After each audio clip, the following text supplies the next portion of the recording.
Yn ystod o flwyddyn diwethaf, wnaethon ni cyflawni rhaglen o arolygiadau o fewn practisau meddygol cyffredinol ar draws y wlad.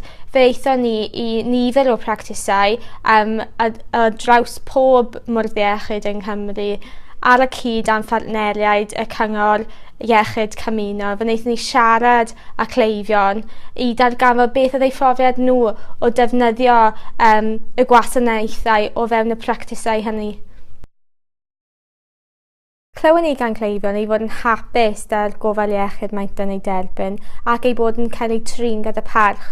Gwelsom hefyd fod y reolaeth ac arweinyddiaeth yn y practisau hynny yn gadarnhaol. Hynny, gwelsom yn tua hanner o'r practisoedd nid oedd mecanwaith i gleifion roi adborth. Yn ogystal â ni, mae angen cryfhau gweithdrefnau reoli oedolion sydd yn perygl neu yn agored i newid. Mae angen rhoi hyfforddiant i rai sy'n gweithio mewn y practisau ni i wneud yn siŵr bod hyn yn digwydd. Yn y dyfodol, byddwn yn parhau gyda'n rhaglen o arolygiadau practisau meddygol cyffredinol ar draws Cymru. Byddwn hefyd yn parhau i roi cleifion wrth wraidd yn arolygiadau.